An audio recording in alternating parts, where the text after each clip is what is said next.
हमारे बचपन को यादगार बनाने वाले मिस्टर बीन, जिन्होंने बिना एक लफ्ज बोले पूरी दुनिया को हंसाकर लोगों का दिल जीत लिया। मिस्टर बीन को एक अकलाने की बीमारी की वजह से उन्हें कई मूवी से रिजेक्ट कर दिया गया था, लेकिन उन्होंने हार नहीं मानी और साइलेंट कॉमेडी करना शुरू कर दिया। और इसी साइलेंट कॉमेडी की वजह से वो आज इस मकाम पे हैं कि वो अरबों के मालिक बन चुके हैं। लेकिन अगर हम 90s की बात करें तो एक टाइम ऐसा भी था जब लोग सच में मिस्टर बीन को एक एलियन समझते थे, क्योंकि इस शो की स्टार्टिंग कुछ ऐसी हुई थी। अपनी अजीबो गरीब कॉमेडी से लोगों को हंसाने वाले रोवन एटकिंसन असल में काफी शर्मीले टाइप हैं। चलें ऐसे ही और अमेजिंग फैक्ट्स हम आज इस वीडियो में मिस्टर बीन के बारे में जानेंगे। नंबर 1, एक दफा मिस्टर बीन का किरदार निभाने वाले रोवन एटकिंसन कीनिया ट्रैवल कर रहे थे। जब वो प्लेन में थे तब अचानक ही पायलट बेहोश हो गया, लेकिन रोवन एटकिंसन ने खुद अकेले ही उस प्लेन को सेफ लैंड करवाया था। नंबर 2, 2017 में आपने मिस्टर बीन की दिल दिला देने वाली मौत की खबर को तो जरूर सुना होगा। उस आर्टिकल में बताया गया था कि मिस्टर बीन की एक स्टंट शूटिंग के दौरान एक एक्सीडेंट में मौत हो गई थी, लेकिन ये खबर बिल्कुल फेक है। जी हाँ, क्योंकि आपके बचपन को यादगार बनाने वाले मिस्टर बीन आज जिंदा हैं और अपनी 2 बीवियों 3 बच्चों और अपनी प्रोडक्शन के साथ आज लंदन में टेंशन फ्री जिंदगी जी रहे हैं। नंबर 3, इनके बारे में मैं एक लाइन कहना चाहूंगा कि लोग तब भी हंसते थे और लोग आज भी हंसते हैं। वो इसीलिए जब रोवन कॉलेज में थे तो तब काफी लोग उनका हकलाने की वजह से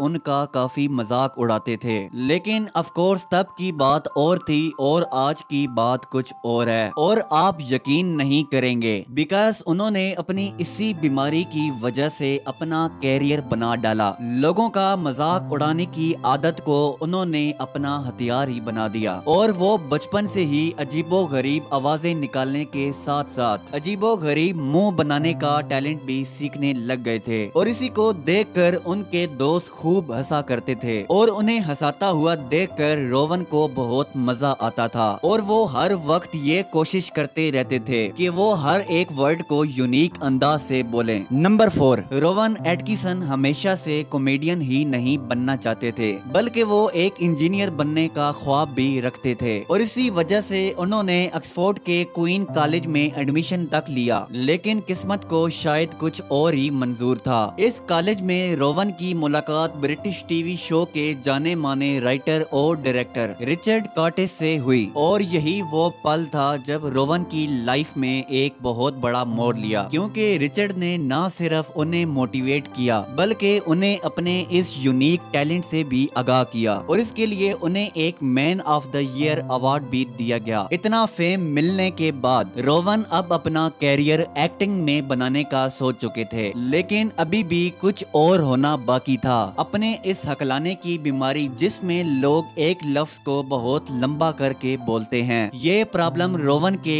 एक्टिंग कैरियर में एक दीवार बन के खड़ी थी, लेकिन उनकी ये बीमारी कमजोरी नहीं बल्कि ताकत बन गई और तब उन्होंने साइलेंट कॉमेडी की प्रैक्टिस करना शुरू कर दी, मतलब बिना कुछ बोले लोगों को हंसाना। और इसी एक्टिंग की वजह से लोग उनकी एक्टिंग के दीवाने हो रहे थे और अब वो वक्त आ गया था जब काफी शोज उनको हायर करने लगे थे और इसी के साथ उन्हें मिस्टर बीन शो का ऑफर आया और इसी शो ने उन्हें वर्ल्ड फेमस बना दिया। Number 5, mister Bean TV show के सिर्फ 14 या फिर 15 ही एपिसोड्स प्रोड्यूस्ड हो पाए थे। इसके अलावा 2 मूवीज, एनिमेटेड कार्टून्स, एक वीडियो गेम और कुछ बुक्स प्रोड्यूस्ड हुई थी।